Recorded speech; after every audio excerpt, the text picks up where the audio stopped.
Hello YouTube, it is I, the Amazing Curiositist, with another video, and today I'm going to be talking about my problems with fundamentalist veganism.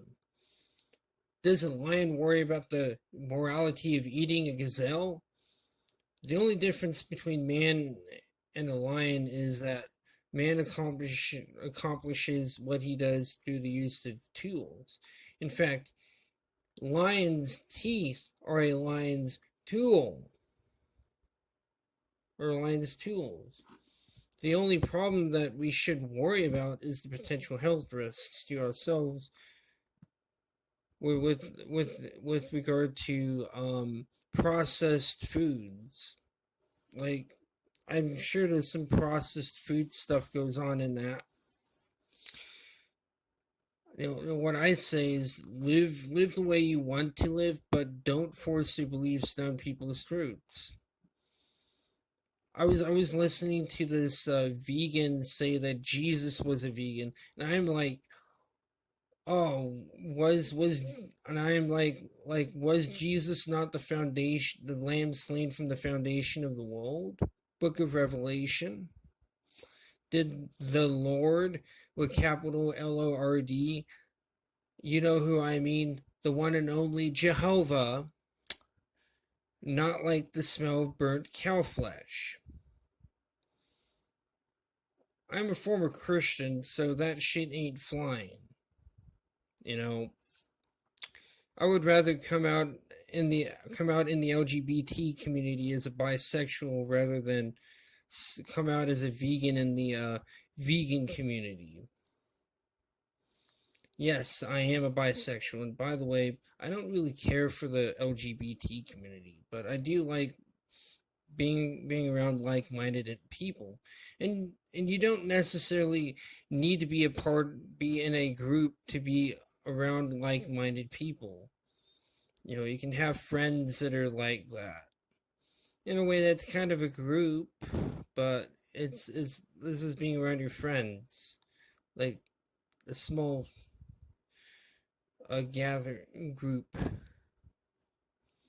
Yeah. You know what I mean by group. Community. I mean, community is what I would generally think of a group. Being around my friends is not necessarily a group, because I can have one friend who is that.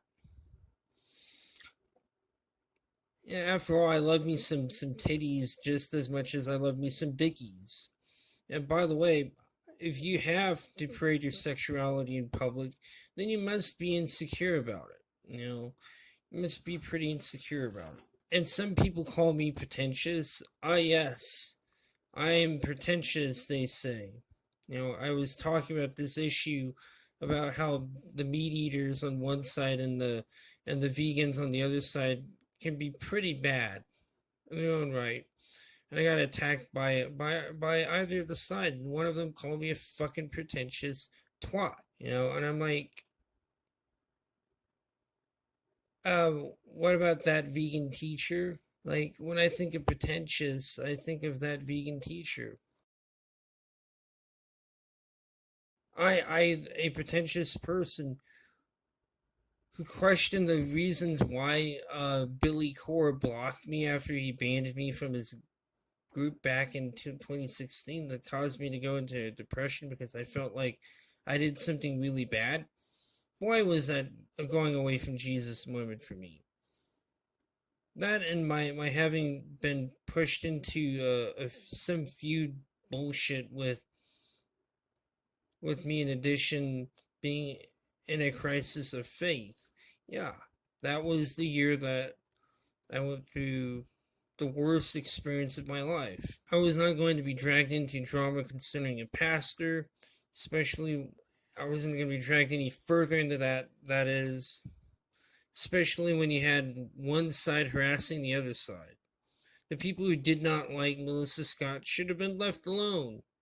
Pastor Melissa Scott. I don't know why I even brought up my concerns to the anti-Melissa Scott crowd, but I just think that was a big mistake. That has caused much further problems. down the road. I don't even know why I got involved in this nonsense to begin with. Remember, folks, something does not have power unless you allow it to. By the way, Billy Core is this guy who talks about retro computers like what I do. All that drama happened, all of that drama that happened in 2016 is water under the bus, under the bridge at this point. Back to what I was saying. And telling a human being to deny that they are an omnivore is like telling a homosexual to pray the gay away. Yeah, we were just talking about that. Um, I get it if that is how you want to live your life, all because you don't like the process of how we get the meat. But don't be sitting here telling me that a sheep or a lamb is not food, because that line don't agree with you. Only a dumbass would say that.